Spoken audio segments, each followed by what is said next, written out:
Hi guys, welcome back to my channel. Today I'm going to be sharing with you guys my HSG test experience. For those of you who don't know what an HSG test is, I'm going to be explaining that, and I'm going to be explaining how the process went for me, how painful it was, how long it took, and all that sort of stuff. So if you guys are interested in learning about my experience with the HSG test, and if you guys are going to be having an upcoming HSG test and you guys are curious what to expect, make sure to keep watching this video and I'm going to try and explain everything. Also, when I was there, I did get a few little clips, just like what the room looked like. I will be inserting those clips in this video. So let's see. I'm going to start off by kind of explaining why I needed an HSG test and what an HSG test is. Basically, an HSG test, I don't know how to say the full word what the HSG stands for, but I'll put it like right here. An HSG test basically is an x-ray exam where the radiologist shoots dye into your fallopian tubes to see if your tubes are clear or if they have a blockage in them. If your tubes are blocked, that can cause issues with infertility. The sperm will not be able to meet with the egg if your tubes are blocked. This x-ray exam helps to see if your tubes are cleared or not. In some cases, the dye can actually help clear your tubes. It can push the blockage or the scar tissue out a little bit. So if you do have blocked tubes, that can also help. The reason why my doctor referred me to have an HSG test is because I have had 2 ectopic pregnancies. I had one in 2017 where I actually lost my fallopian tube because I was not aware that I had an ectopic pregnancy and my tube ruptured. It was very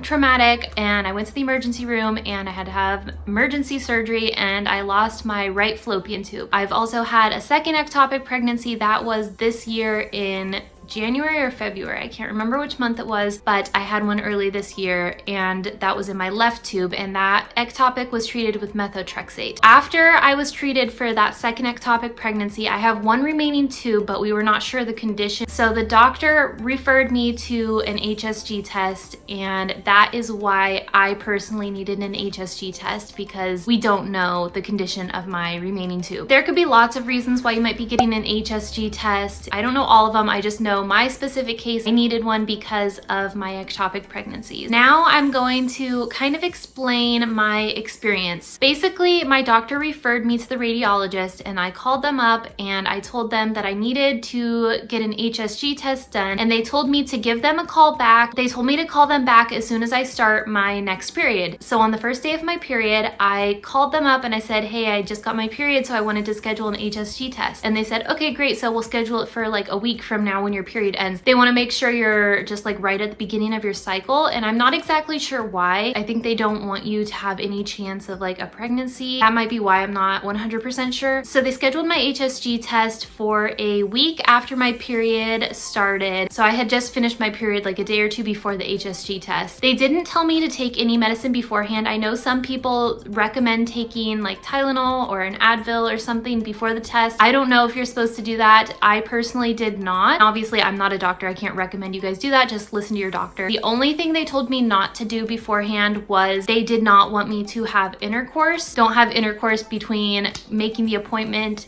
and having the appointment. So on the day of my appointment, I went to the office. They took my temperature before I went in because of the whole coronavirus, and they actually had me come back right away, and they took me to this little like fitting room type thing. It's literally the size if you go into a store and you go into a fitting room. They just have you go back into one of those and you change into a gown. So the nurse guided me to the fitting room, and then she also read some paperwork kind of informing me of what the procedure looks like. Also, she had me sign some paperwork that there is a chance of infection and that you're aware of that, and they took me back to the x-ray room when it was prepared and ready. I will show you guys a clip of what that looked like. I sat down on a chair and kind of waited for the radiologist to come in. Once he came in, he introduced himself and he said, this is what we're gonna do, and he kind of explained it all. So at this point, they had me get on the bed and I laid down. They kind of wanted me to scooch to the end of the table, kind of like when you're getting a pap smear. They want you to scoot all the way to the edge, and obviously you have to like spread your legs, you know, the super comfortable stuff. So I got to the end of the table, and what they did is they brought over this big x-ray screen so I could actually see everything that was happening inside of my body while the radiologist was looking at what was happening. Now, I think that this is what most places do, but I'm not sure. But I personally was able to see see everything. I could see my results right away when they were happening. I could see everything that the radiologist was seeing. So I think that's generally how it works for everyone, but I am not 100% sure. So I laid down on the table. They brought over the screen and they brought over the x-ray and they put it over my body. Basically, they told me they were going to put in one of those things, kind of like a pap smear. I don't know what they're called, but they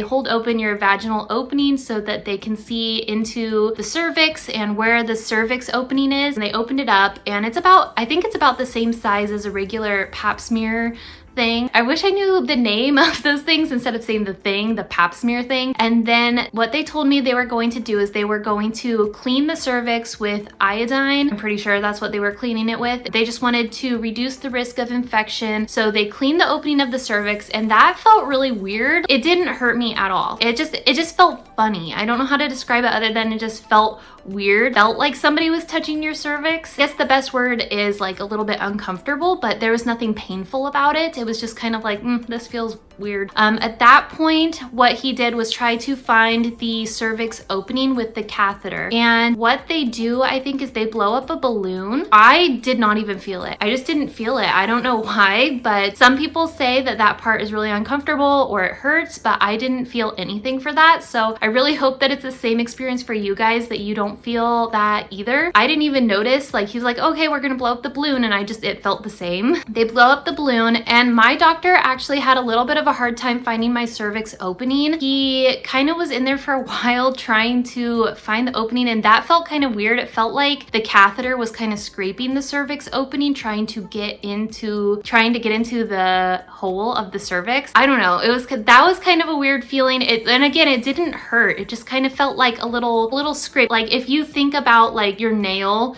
going across your skin like this, that's kind of what it felt like on my cervix. It didn't hurt. It just kind of felt like a little scrape going across my cervix. That's what it felt like, trying to get the catheter into the cervix opening. Once he found the opening, it didn't sting at all. Like I could feel it going in, but it didn't hurt. It really didn't at all. Once it was in, they made it go really quickly. They're like, okay, it's in, so we're gonna push the dye through. They're like, we're gonna push the dye through on the count of 3. 1, 2, 3. And then they pushed the dye through, and I was just turned my head to the left looking at the x-ray screen so I could see everything that was happening. And immediately when they started pushing the dye through, I could feel period cramps. It started pretty quickly. As soon as he said 3 and started pushing the dye through, I could feel, I'm like, oh yeah, this feels like period cramps. I could just feel it all throughout, and it definitely was exactly like period cramps to me. It wasn't bad period cramps. It wasn't mild period cramps. It was just like uncomfortable, not fun period cramps. It wasn't like, oh my God, this hurts so bad, but it was kind of like, it definitely was uncomfortable, but it wasn't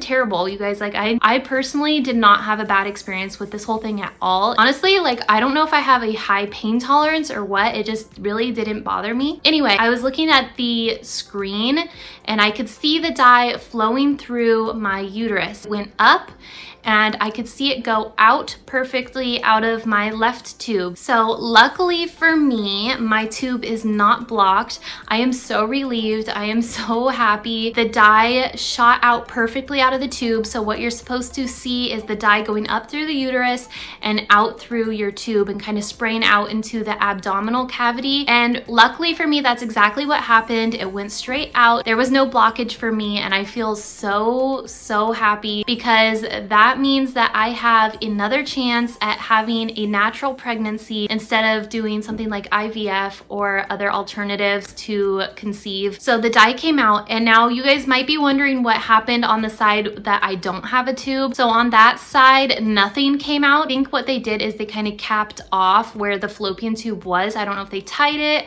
or sewed it. I have no idea, but it was just like blocked off. So no dye came out through that side. It all just went out through my left side where there was a tube. So as soon as they saw it, they took a bunch of pictures. They did like a whole video of it. Lasted literally 2 minutes, the actual dye going through. Maybe not even 2 minutes, maybe just 1 minute. It was very quick. The whole thing took maybe about 15 minutes with them trying to find my cervix and cleaning my cervix and all that. It was a really, really quick procedure. I am so relieved that it did not hurt very much at all. So as soon as they took out the catheter and they took out all the tools or whatever they were using, the pain went away immediately. So then after that, they were like, okay, you're gonna get a hold of your doctor, but everything looks good. And then your doctor will talk to you a little bit more in depth about what to expect next. So I'm currently waiting for a call from my doctor letting me know if it's okay to start trying for baby number 2. But I do know that my left tube is clear and I am so relieved. I am so thankful that my tube is not blocked. I will say that I had a little bit of spotting. I've had it 2 days ago now and I don't have any spotting now, and very, very, very mild period cramps for like an hour after the procedure, and then that was it. I personally had a really good experience with the whole HSG test. I know that a lot of people say that it's very painful for them. I think it really depends on a couple of things. I think it depends on your pain tolerance,